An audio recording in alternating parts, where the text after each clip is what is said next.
So during the 2022 Colorado legislative session, abortion has passed one of the nation's most radical abortion laws, specifically denying any preborn child any rights in the state of Colorado. The Centennial Institute did everything we could to try to stop it. We sent thousands of emails to legislators. Our think tank, in partnership with CCU for Life, stayed at the Capitol to nearly 4 a.m. testifying against this bill. We helped organize a rally outside the steps of the Capitol to support the legislators that were fighting for the most vulnerable in our state. Two of those legislators, Representative Stephanie Luck and Senator Bob Gardner, are with us today. Representative Stephanie Luck helped lead a historic filibuster lasting over 24 hours in the Colorado House of Representatives in an effort to stop this radical abortion bill. Absolutely. Senator Gardner helped lead a similar effort in the Senate. Please join me in welcoming these two champions for the sanctity of life, Representative Stephanie Luck and Senator Bob Gardner.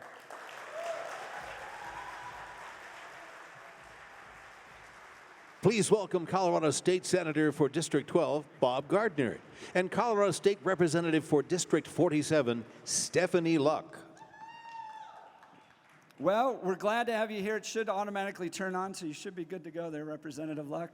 So a lot of people know what happened. We saw a lot of the news reports. The left introduced this bill. It was one of the more radical bills in the country to just fully allow abortion with almost no restrictions whatsoever in the state of Colorado. You all were on the front lines of this. You were fighting against it. So give us insight from behind the scenes. I mean, this was a really historic effort led by your side, the pro-life side, down at the state capitol. So why take this on? Why make such an effort to fight it? And what was going on during those moments? I'll start with you, Stephanie Luck. Thank you, Jeff, and thank you for having us talk about this really important issue. So in terms of what happened, we are supposed to file our bills in January and February. And the majority knew that they were going to file this bill, and it's my understanding that they had it drafted well before 2022 even was rung in, the new year. And yet they waited until almost halfway through session to introduce it. It was introduced on a Thursday, March 3rd, and when I found out about it, I realized why my bill that was scheduled for health and insurance the next Wednesday was being pushed back a week. Because they were clearing the calendar in order to speed the process so that this bill would go through as quickly as possible and as smoothly as possible so that the opposition couldn't be rallied.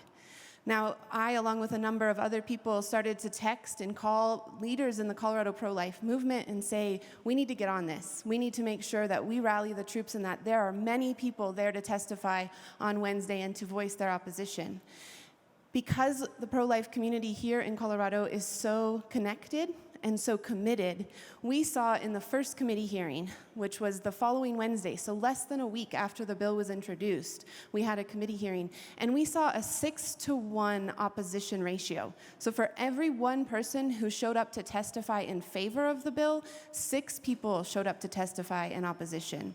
And that committee hearing, yes, please.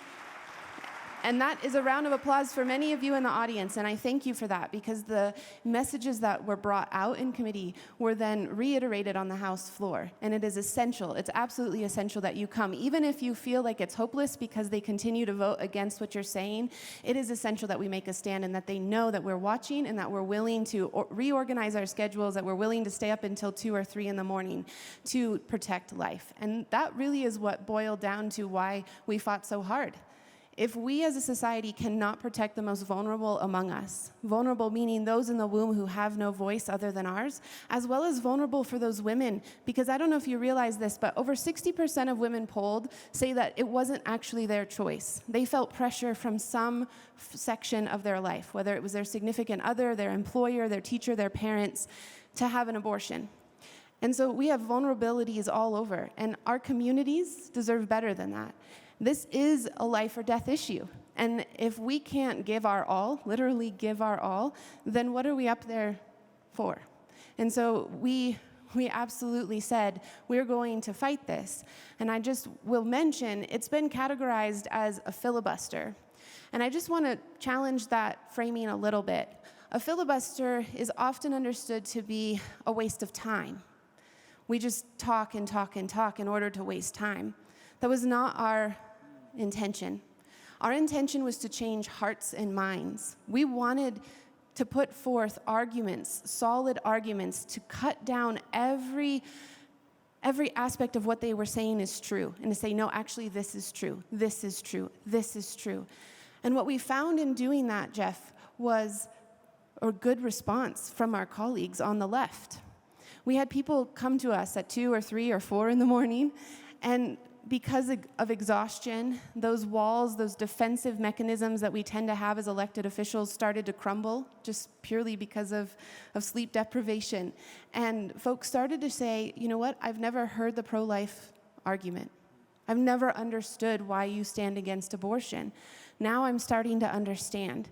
And there were movements. People were beginning to say, yeah, maybe life is inherently valuable. Maybe it doesn't matter. I had a colleague say to me that, well, I'm just going to use their so that I don't give away what gender, but that their understanding up until that point was that you only have significance if you do something significant. And our debate caused this person to begin to realize that's not true, that you have significance purely because you are.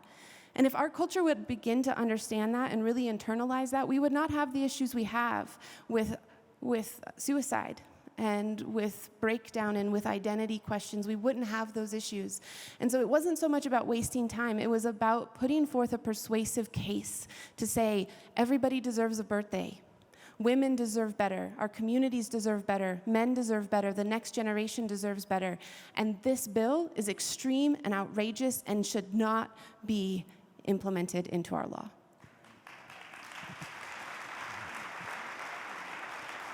Senator Gardner, I'll turn it over to you. Thank you.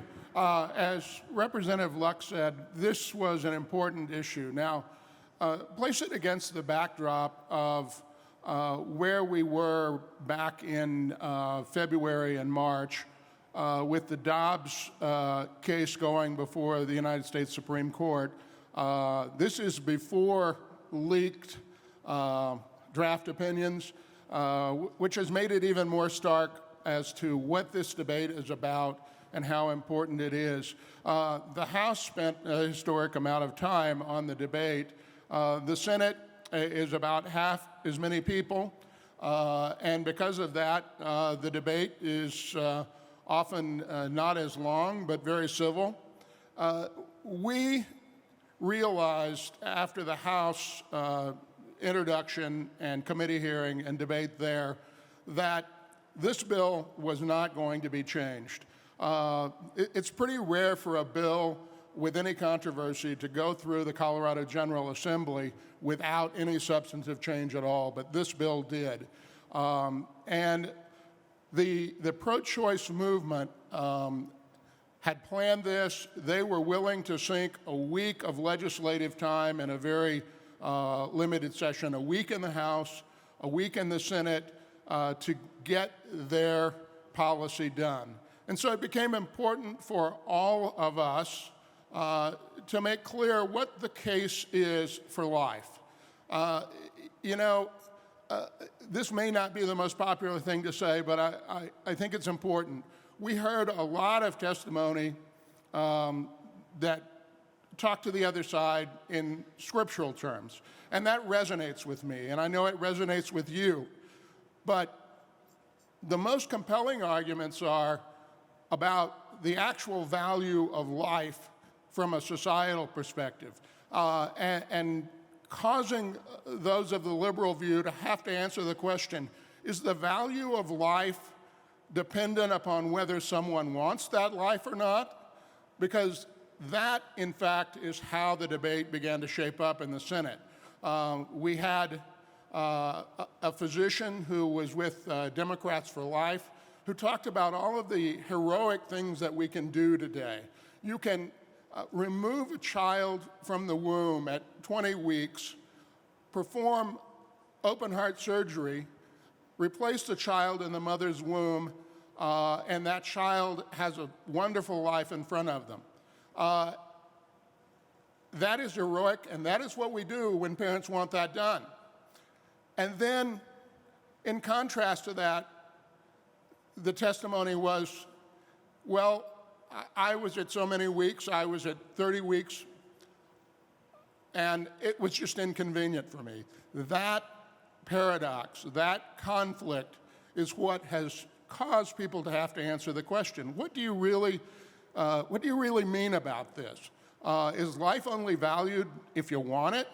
Because for those on the other side of the aisle, that's a really hard question, because that really doesn't mirror the rest of their view about everything else. So it was important that those who hold that view were there, that testified for life and made the case for life, and we need to continue to do so. We need to do so as each and every state legislature deals with this decision. Yeah, so as Roe v. Wade goes down, hopefully, we've seen the draft document. We think that'll happen at any moment. This is all going to become a decision of the states. So if you think this issue is not going to become a major part of Colorado politics, it's going to become one of the biggest parts of Colorado politics. Now, from what I heard, Representative Luck, all the testimony helped fuel the fire, right? It showed that there was a groundswell of pro-life commitment in this state, and that helped encourage you. Now, I'll give you a little insight. We were part of a coalition that said, you know, let's go plan a rally. And we happened to plan the rally just haphazardly at 11 a.m. on a Saturday. We had no idea what that was going to mean. It just happened to be when the time was available. That happened to coincide with the end of this historic, I know you don't like the word filibuster, but this historic debate on the House floor. And so you all walked out to hundreds of people on the steps of the Capitol cheering you on. I saw tears in a lot of the legislators' eyes. What was that moment like? You'd been fighting. You lost that battle. You didn't lose the war, but you lost that battle, and you walk outside to a whole lot of people very proud of you. What did that moment mean as a legislator? It really meant everything.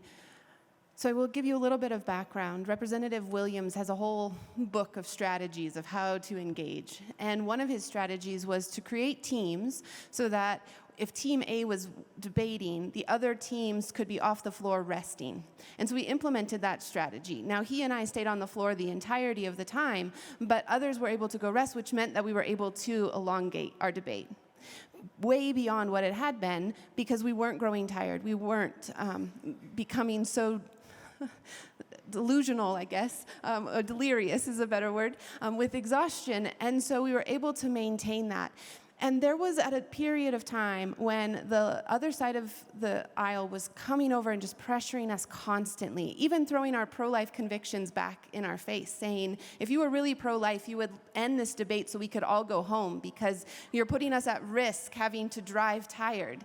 And of course, you know, my thought was, well, almost all of us have a couch or a chair. In fact, I offered my couch to anyone who wanted to sleep so that they didn't have to drive home tired. But obviously, this is more important than our convenience. And so, you know, we were talking amongst a core group of us and saying, do you feel like it's time now to end this conversation? Do you feel like we've said what we needed to say? And at 2 o'clock we hadn't, at 3 and 4 and 5 and 6 and 7 o'clock we still hadn't said all the things we wanted to say, and at 8 and 9. And so about 10 o'clock, the group of us, we just felt this release. It was almost like the Spirit of the Lord had said, okay, what is done is done. This is finished. You can move on. And so we ended that feeling as if we had done the job we were called to do. Now, looking back on it, I think, oh my goodness, we missed this argument, we missed this, like we missed the whole postnatal conversation about this being opening a door to infanticide, possibly, right? But we felt as if at that moment we had done what we were supposed to do. And it was wonderful to be able to walk out and know that, yes, while the vote was taken and the bill was moving on to the next stage, we hadn't lost, because we walked out to a group of people cheering for us and for the fight that we had. I had been told throughout the course of the evening that I was actually going to harm the party that I represent by doing this fight.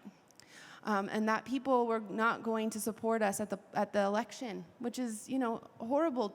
And then to walk out and say, no, we actually see that there is a fire in people, and they appreciate what we did. They appreciate the arrows that we took as individuals. They appreciate all that we put into this, the nights within that week, because all we had was a week to prepare, that they appreciate it. And so I cannot thank you enough for organizing that. And this is the beauty, really, of joint efforts, because all of us are called as Nehemiah to stand, as Nehemiah did with his people, to stand on a different section of the wall.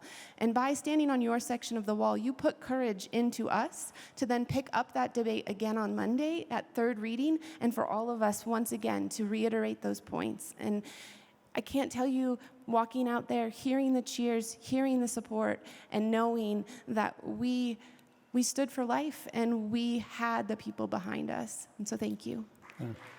Jeff, I just want to say, to close out, for me and many of my colleagues, I think it's even the quiet moments when we were in committee for a full 12 or 13 hours. And as you walk out and you're pretty exhausted, to have a woman walk up to you and say, as one did to me, Senator Gardner, thank you, and I wish before I had had my abortion that someone had told me the facts that you just shared. To walk off of the floor of the Senate and have a colleague who voted for the bill say, I never thought about the things that you said. I know I voted for the bill, but I never thought about the things you said about the value of life. And that's, for all of us, I think, ultimately, the moments that matter. Thank you. And if I can just Go ahead, yeah, real quick. summate, light shines in the darkness, but the darkness cannot overcome it. This battle demonstrates that, so continue to shine. Can we give these champions of life a round of applause? Thank you. Great.